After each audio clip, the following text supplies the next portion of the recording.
Hi friends, I'm Katie Brinkley and you're listening to Rocky Mountain Marketing.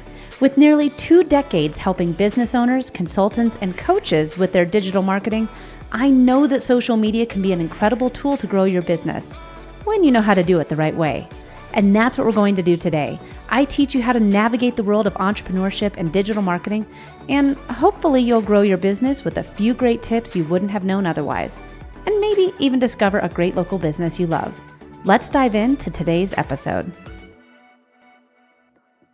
Welcome back to another episode of Rocky Mountain Marketing. I'm really excited to bring you all this week's guest because we're going to talk some Enneagram. And this is something that I feel has gotten a lot more traction and a lot more well-known.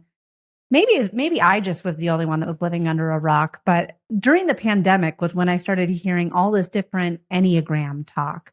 And I was like, what is everybody talking about Enneagram?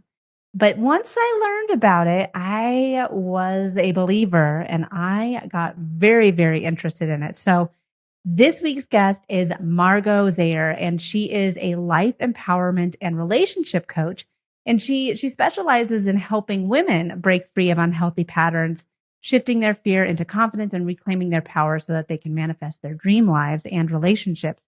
Margot also holds a master's in psychology, is a certified life coach, and an Enneagram coach and hypnotherapist. She's also from here. She's from the Denver area. So I love bringing in my Denver business owners to talk, a little bit more about what life is like here in Colorado and why they decided to go down the entrepreneur journey. But before we get into that, Margot, thank you so much for joining me on the podcast this week. Katie, thank you so much for having me as your guest. I'm super excited to speak about this topic because I adore the Enneagram. And it's been one of my passions for about 20 years. Well, and my goodness, now it's so you say that, and now I'm like, I obviously was living under a rock because I didn't hear about it until the pandemic. But we've had this call on the books for, I want to say months now. And when I saw my calendar today and I was like, I finally get to talk some Enneagram, I got really excited because, like I said, it was something I had never really heard about.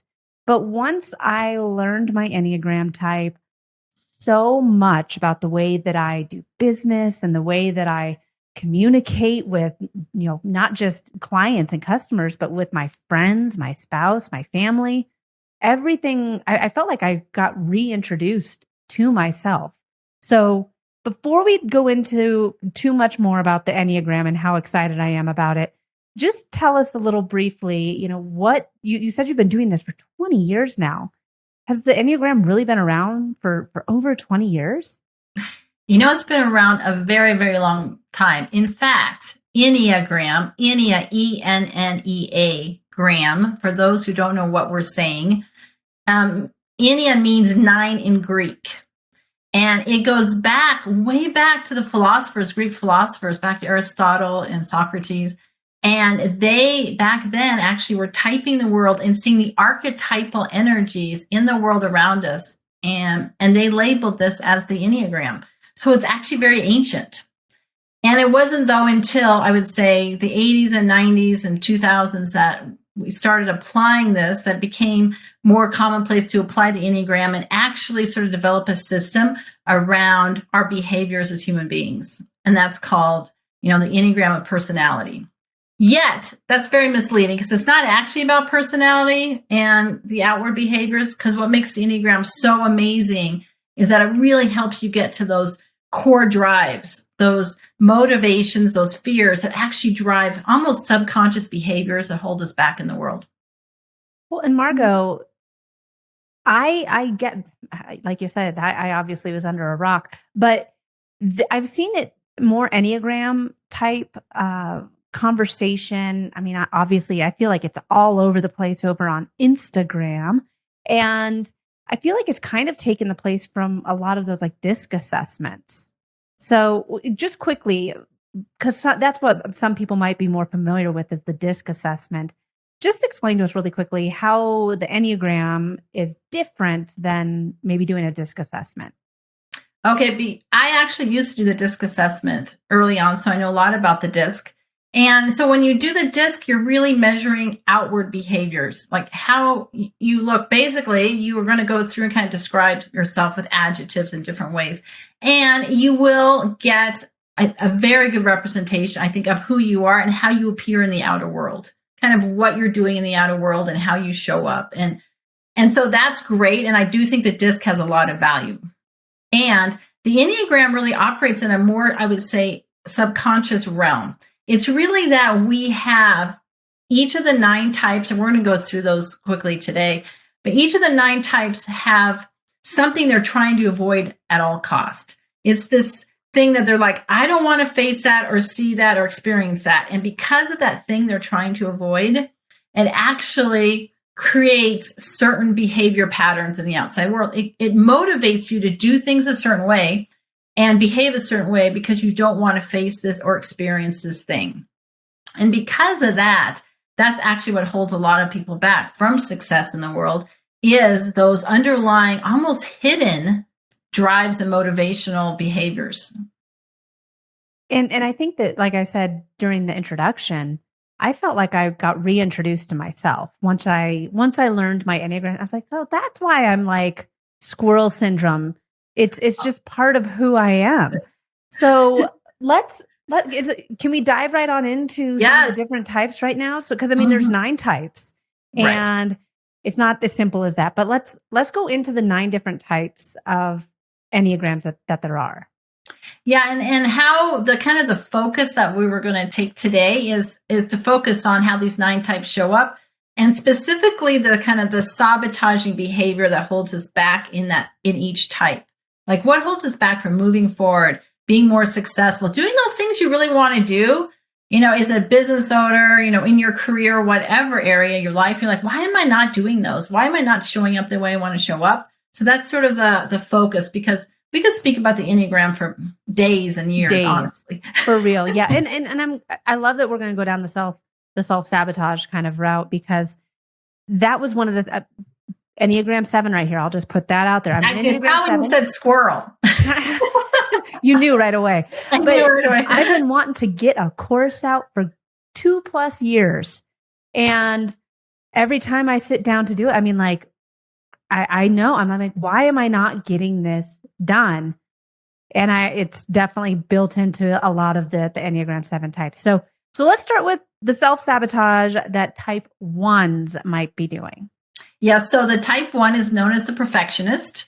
They're really about, they have to do everything the right way, and they want to avoid being seen as bad or doing the wrong thing at all costs. So making those mistakes.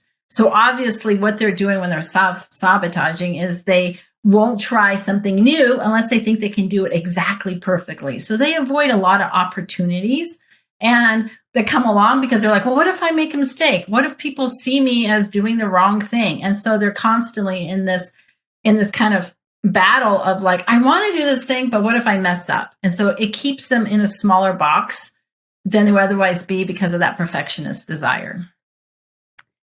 All right. So Enneagram 1s, the perfectionist, somebody that wants to, they're not getting it done because it's never going to be perfect. All right, let's move into Enneagram 2.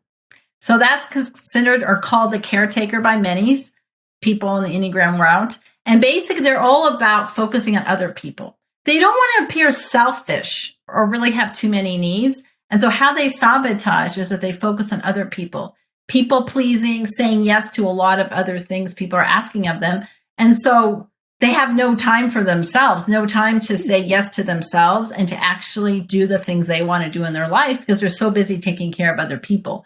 And they're doing this. Stop you right there, Margot, because I guarantee you there's a lot of moms listening to this right now. They're like, I must be an Enneagram 2 then, because I'm always running kids here and I'm trying to do this and I'm doing that. So I must be an Enneagram 2. So I guess and we're going to get into this too, but there's a lot of things where certain Enneagrams, I'm like, well, I identify with that. Well, I identify with that.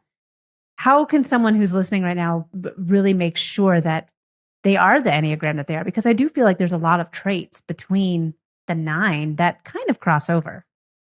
Honestly, this is this takes a lot of some deep exploration, because you're right. There are some similar traits, like the 2 and the 9 have some similarities. We can talk about that. And what's important, I think, is to get support. I do Enneagram typing sessions to help people really get clear, to get what the core is. But it's really the reason you're doing a specific type of behavior. So, for instance, if you're doing for a 2, and you can kind of check in yourself if you think you might be a 2, the reason you're taking care of other people is because you seriously think that the only way to really get love and to be loved is if you take care of somebody else. They're going to give you love in exchange. So the martyrdom syndrome shows up there. There's this feeling of like, well, what about me? You didn't give me the kind of love and attention I wanted, because you assume the other person's going to do this, a partner, a friend. And so if you get into that martyrdom syndrome, you may have core 2 behaviors. Now, you have to remember, for those of you who are new to the Enneagram, that you also have what's called wings.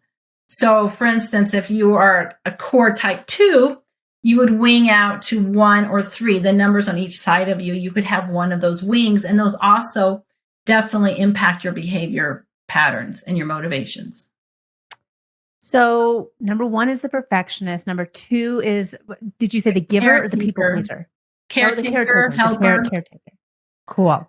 Let's move on to number 3. So that's the achiever. That's the one that's going after being really recognized for all these great achievements, for being successful in the world. They tend to be entrepreneurs and like really go for it in life. And so there's a real paradox actually with the type 3 when it comes to sabotaging, because they are getting stuff done. They're the person that if you want something to get done, give it to a 3. But the paradox in the 3 is that they spend so much time taking care of really making things happen that they don't take care of themselves. And so a lot of 3s get burned out. They can actually get physically sick and drain their own energy. And so the sabotage actually comes from not taking care of themselves and focusing so much on getting things done on tasks. That's a big challenge. I'm thinking of a friend right now that must be an Enneagram 3. All right, so let's move on to number 4. Okay, so the 4 is called 4. Enneagram 4. Enneagram. Yes, 4. I mean, I say type 4. Type. There we go. So it's the individualist. And so basically their whole focus in life is to be unique and special and seen as unique and special. They want to be recognized for this. And they don't want to be considered ordinary. What they're trying to avoid at all costs is being seen as ordinary. So the paradox that happens for them is that they have this beautiful, like maybe unique talents. A lot of them are very creative, very talented human beings, but they're afraid to actually put their talent fully out in the world because they're afraid of being rejected by others for their uniqueness. They're like, well, nobody can really understand me. I'm so unique. Nobody's ever really going to get me. And so that's their paradox, is that they won't actually put themselves out in the world fully because they're afraid of this rejection. Nobody's ever going to really get me, is one of their beliefs that's operating. So with all these different Enneagram types, it sounds like there's a lot of people, of the 4 that we've gone over so far, it seems like we're either trying to be perfect. There's people that are trying to be perfect that are self-sabotaging. People are trying to be people pleasers. They're self-sabotaging. Let's move into type number 5. Okay, so the type number 5 is really the expert, the one that needs to be the expert at all costs. And so really what the 5 does is they seek knowledge to feel safe. And so the paradox in the 5 is that they won't go out in the world and really share their knowledge and show up unless they feel like they really are the expert, that they know everything about that topic, because knowledge is safety for them. The thing about it, though, is you can't fully learn anything unless you actually experience it, unless you get, hands-on experience. And so that limits them from going out and doing a lot of different things, because they're like, well, I don't have enough knowledge. Well, they can't get the knowledge because they don't have the experience, and they have to start somewhere. So that's the paradox of the 5. The way they sabotage. With number 5s, I mean, it almost sounds like people who are Enneagram 5s, they're never going to be able to get to that next step because they'll never really know enough. Is that something that tends to happen for people who are Enneagram 5s? They're not going to the next step with their career, whether they're in corporate or whether, let's say they want to launch a course, but they haven't launched yet because like, well, there's still people out there that know more than me, so I have to keep learning. Is that one of the biggest sabotages that you see with fives? Yeah, and it's analysis paralysis, basically. Getting so much into the analysis of it, the data, the figures, I have to know everything. And maybe going after more classes, getting a master's in this, getting a master's in that, getting certified in this, spending all your time becoming super knowledgeable, but not applying any of it. So staying in either this ivory tower place, which is like, well, I know everything anyway. I have it all mastered, but they don't really want to share it, or they may just share a little bit of it in very specific situations. So when I work with fives, it's really about helping them get out into the world and just take a step outward more, because they tend to be introverted and kind of stay in their own kind of almost hermit-like environment. Like in a library, think of them in a library or in like a science lab. They tend to be scientists, really diving deep. One of their benefits of them, I'm getting excited, is that they research things, and they also are able, their mind is like a laser. They're able to go really deep and get like amazing new discoveries. They discover a lot of our discoveries are because of fives, actually, who've spent a lot of time analyzing things. So we're getting into the final 3 Enneagram types here. Talk to us about type number 6. Oh, no, yeah, 4. Sorry. Talk to us about type number 6. Okay, so the type number 6 is really, their biggest challenge is self-doubt, not trusting themselves. So what they do, they tend to operate in asking for a lot of advice, asking for feedback, asking for support. Well, that sounds lovely. One of the big challenges, though, is if you ask a lot of people's opinions about things, you get a lot of different answers. So a lot of the 6s I'm working with, they like start going over here and they start going over here because everybody's like, this would be a better idea. You should actually do this course instead. You should do that course. So asking for too much advice, for other people's input before you're solid in who you are and what you really want to do, is a challenge of the 6. So they tend to procrastinate and go in circles. There's a lot of spinning happening. Yeah. Well, I'm very well versed in the next type, Enneagram 7. And I honestly, like, I was going back and forth. I didn't know for sure if I was a 7 or a 9, but I don't know, maybe, I need to take your test here. But I think that it can, because a lot of this stuff, like I said earlier, I feel like, I identify with that, or, I see that, handicap with me sometimes, or I see myself doing that sometimes. It does help sitting down with an Enneagram coach and taking these tests to really figure out what Enneagram type you are. Because once you do, you can try to hey, I'm putting up this barricade that I'm preventing myself from getting to the next step. Why? What am I in it? And you can rethink, change your frame of thinking. So let's talk about my favorite, the Enneagram 7. Yes. Okay. So it can be, a lot of people call it the enthusiast. So basically their focus is about really the new, the different, the adventure of life, the juiciness of life, the joy of life. It's actually that's a very beautiful energy. But one of the big challenges when it comes to accomplishing and getting your goals done is that squirrel thing. Oh, look at that new shiny object. What an exciting new thing I could do. There's a ton of possibilities that come to a 7. Ooh, I could do that. I could do this. I could do that.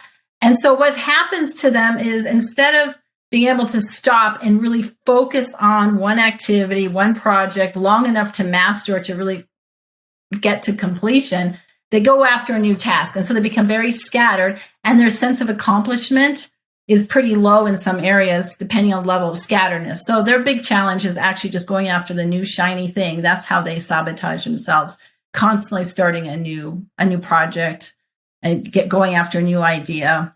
That's kind of the 7. With a lot of enthusiasm. Probably why I have 4 podcasts, Margot. Yeah, all of them still on. All of them you can listen to episodes, but definitely it's almost turning into a problem with the amount of podcasts that I have. I relate, Katie, because I'm actually a 6 with a 7 wing. My 7 wing, sometimes people have very strong wings. I have a very strong 7 wing, and I've also been plagued by this challenge myself. It is a problem. It is a problem. But all right. So 2 more. Enneagrams 8s. Okay. So the 8, it has a very strong energy. Basically, they are the ones that know where they want to go. They dominate, and they are the ones that are basically the natural leaders of the Enneagram. But the big problem is that they go forth. They're like, I have the right strategy. I want people to follow me, and they can become steamrollers. So the problem, the way they sabotage themselves actually is just like, well, I'm the only one who really knows where we should be going or how we should be getting there. And so they miss out on collaboration, on the benefit from working with a team, from getting other people's input. And so it's really kind of my way or the highway energy sometimes when you're unhealthy in the 8, because all of these have healthy or unhealthy levels of expression. But I'm saying that's one way you can sabotage yourself as an 8. It's just be like, well, I'm just going to do this myself and I don't need anybody else. And I think that with Enneagram 8s, this is one that I feel like for me and my circle of my network and friends, I haven't run into very many 8s. Do you tend to see like there's a mass amount of 7s out there, or there's actually, Katie, 90% of the population is an 8. Is there tend to be like kind of numbers like this with what's working or what's more common in the Enneagram world? Yes. My experience and belief, of course, don't have the gospel on it, but is that there are the most ones that show up are a lot of 6s, 1s, 7s, and 4s. Those are the ones that I see the most show up. We have a lot of 3s also in our society, because our society, in my opinion, societies also have numbers. Our societies have been operating a lot in the 3, like achieve, achieve, achieve. And then it actually shifted to 6. Let's all stay safe and secure. The 6 is a lot about let's stay safe and secure. Let's protect ourselves. Let's create strategies for being prepared. So I feel like we've been a 3 and then maybe now a 6 society. I think actually, and there's a lot of 9s too that I run across. So basically the 3, 6, 9 and the 1s, there's a ton of those. But the ones I don't see very much of at all are actually the 8s, and not as many 2s either. So I think the reason is that most of the time the 8s are they're very high achievers too, and they're in these very strong leadership positions, like the president of something, of a corporation, of a country. They naturally rise to these leadership positions. And probably it would be challenging if we had a ton of them. There'd be a lot of craziness going on. So naturally, I just don't think we have as much in the population, or maybe I just don't meet as many 8s. And I think it's interesting how certain job types tend to be certain Enneagram types.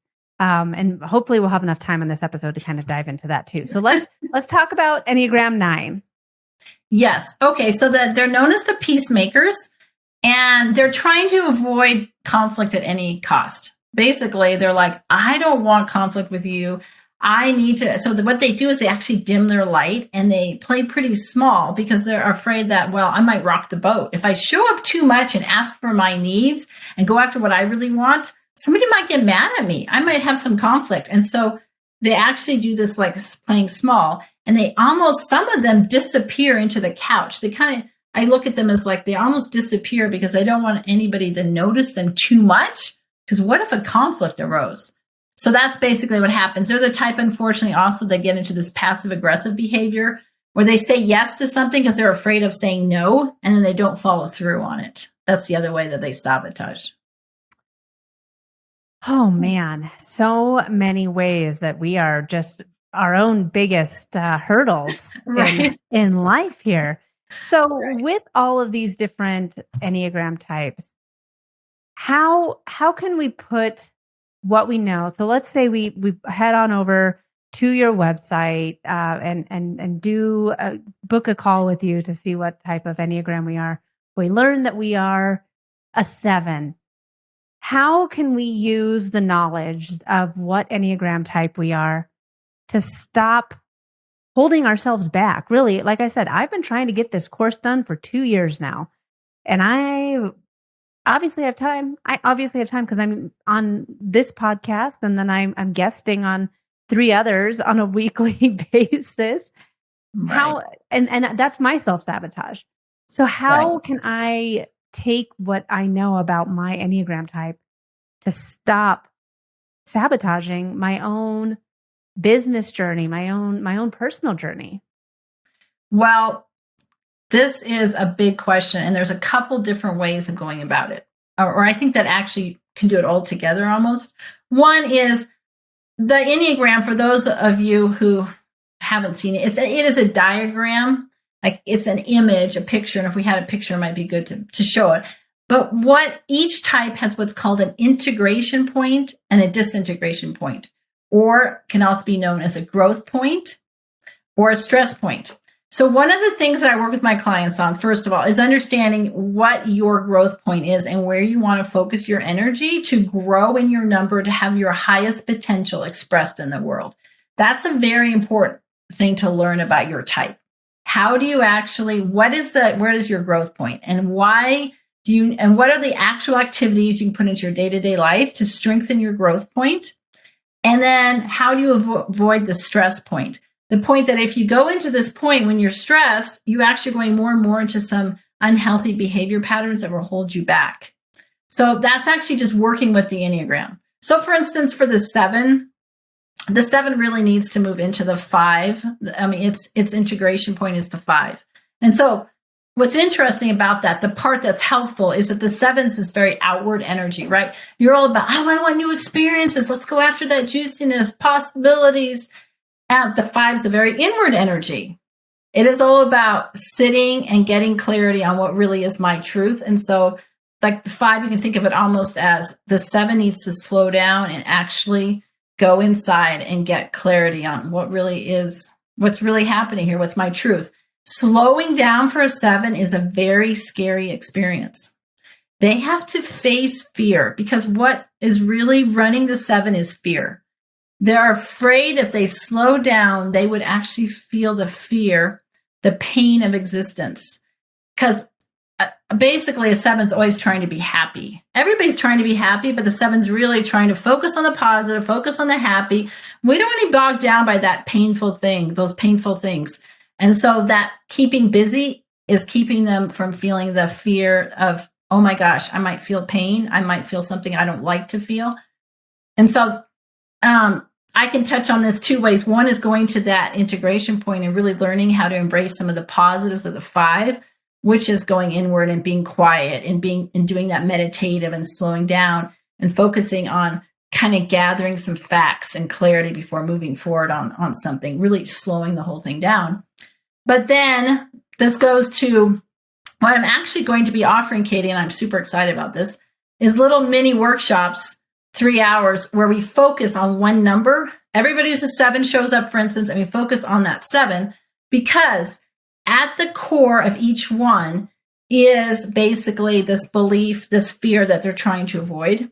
And the only way to actually transform that is to do a process, and a series of processes, perhaps sometimes. I'm not saying one process is enough, but it will start shifting, where you actually go to what I call the seed experiences. What were those experiences that actually started you on the route to adopt this strategy to survive in the world? Because really the Enneagram is a coping mechanism. It's what you do under stress to survive, to be, hopefully to thrive. You think you're going to thrive with the strategy, because we really think there's a great thing about like a 7. There's a great thing about all this opportunity and being adventurous and having fun, but there's a drawback. And so basically with the 7s, it would be really facing that fear, being able to slow down and face the fear of like, okay, what if I stopped? What if I felt some of the pain that might be in there? I said a lot. I know that's a mic drop moment right there, Margot. Speaking directly to me on that one, and too, and I think that too, it is true, because while you were speaking, I'm like, yeah, I found there's in my office here, so I have there's a meditation room. So for those watching on YouTube, you can see where I'm pointing, but there's a meditation room literally 5 feet from my office door. And about a year ago, I was taking, not regular, but I mean, like I was taking committed 10-minute breaks once a day to go in there and shut my eyes and kind of recharge. And I was doing it was pure, pandemic time. We were in there, like everything was Zoom, and it was really mentally and physically draining on me to be on all these Zoom calls. And I found I got so recharged and so invigorated just by taking that 10-minute break. I wasn't in there doing any mantras but I was just stopping. And you were saying all that, Margot, and I'm like, yeah, you know what? I haven't done that in a long time. And why have I stopped doing that? And obviously it was helping me as a business owner. It was helping me recenter and all of that. And it is taking those things that we know that, okay, so this is why I'm continuing to do that. How can I make myself better and make it not a handicap anymore and make it a superpower? Make what type of Enneagram I am my superpower. Totally. So yeah, for me, it's not about like trying to get out of your number and saying, oh, I need to change my number, get rid of this number. Really, it is about making a superpower and going to the highest level of expression in that type and focusing on your natural gifts and abilities. I think all 9 types have natural gifts and abilities to shine in the world. And if they can really work to eliminate the sabotaging part, to eliminate the part that's holding them back, then they can shine more of those gifts for others. Really, it's as we were talking earlier about, it's basically reprogramming yourself to having this empowering belief, regardless of what Enneagram type you are, taking the things that might be your handicap and making them your superpower. So go ahead. And it's actually not as complicated as it sounds. I mean, most people discover that, I'll give you some personal examples. And that maybe this will help understand what I'm talking about by the seed experience. Because basically it's not just one seed experience, but it's a couple experiences in your life where you decided this is the best coping mechanism. I better do this to stay, to stay okay, to stay safe or whatever it was. So for instance, in my childhood, I had some very scary experiences. We had the Ku Klux Klan literally start a fire on our front yard. I had experiences of them like shooting BB guns at our house. Like there were literally moments where there was intense fear. And so of course, one of my strategies is a 6, right? The 6 is basically all about needing to stay safe, needing to make sure that they have everything prepared, handled, that they have they can handle anything that happens, the worst case scenario. That is a lot of 6 energy, and the negative side is planning for a worst case scenario. Well, of course you would do that if you learned young that there could be worst case scenarios, right? That there could be scary moments. So you'd like, I better get planned. I better be strong. I better be responsible. And there also can be very responsible 6s. But the great thing about a 6 is even if they have a lot of fear, they can step into huge amounts of courage and they can be super courageous. In fact, the most courageous people I think we have in our society are type 6 on the Enneagram. They tend to be firefighters. They tend to be police officers. The ones that really go for it are actually 6s. So it's very fascinating. Well, I think that what I want to do now is take your test. So tell us where we can go to take our test to make sure that we are the Enneagram that we think we are. Okay. So first of all, there are opportunities on the internet to take tests with the Enneagram. And you can go and check them out. I actually don't do it that way because I believe that, well, first of all, about 80% of people I've ever run across, or maybe 60, depending on the situation, tend to mistype themselves. They get the type that's either right next to them or the type they slide to. I mistyped myself. I thought I was a 3 originally, and I'm a 6. My mother mistyped herself. My husband mistyped himself. Like I have it surrounding me. One of the reasons is when you take a test, you don't have anybody there that just is able to ask you those deeper questions to say, where does it actually come from? Why are you operating this way? And so I've been trained in basically a 90-minute process that goes very deep, where I ask very specific questions, step-by-step process in 90 minutes that does 2 things. It helps both of us, not just me, but you, the one I'm doing the typing with, get to this aha moment of like, oh my gosh, that is me. That's what I want for you, is that's me. Mm-hmm. And it helps you understand all the other 9 types. So instead of it just being some number that's thrown out there, I do it in this container where afterwards you're like, oh, I understand who I am and kind of how I'm different and relate to the other types, which allows you to also do something I love with the Enneagram, to start developing this ability to get why you're so different than somebody else. And I think one of the reasons we may judge other people is because we don't understand their type. And when we're able to think, oh, that's just that they're a type 5 and I'm a type 7, judgment falls away. Yes. So where do we go? Tell us how to get there. Tell us how to get there. Tell us all the things. Yeah. So you can go to my website, margotzaher.com. It's how my name is spelled right there on the screen.com. And just there's a link there that says the Enneagram. You can read about the Enneagram there, and I offer different kinds of typing sessions. So for individuals, I offer a 2-session package or a 4-session package. And for couples, I love this. I also do typing for each person in the relationship, in the couple, and then I do show you how your natural watch-outs are for each other and your natural support, how you naturally support each other, and then how you can use that more effectively to enhance communication, enhance connection, and to really bring your relationship to a different level. So the best way to get a hold of me is to either just go on the website or to send me an email, Margot at margotzaher.com. And I have a contact form on my email that you can just set up. And I always like to, that's why you can't just sign up for an Enneagram typing session. I like to chat with people beforehand to make sure that we're on the same page, that I can really help you and that this is something you really want to do. And I'm offering to anybody who's listening to this podcast a $50 discount off my normal, one-person typing session or couples typing session if you wish. I would love to do a typing session for you. And you'll find those links, I think, in the show notes, right? Yep, they'll all be in the show notes, and absolutely take her up on that because, like she said, you can take an Enneagram test online, but it helps to work with someone directly, especially someone like you, Margot, that's been trained in it.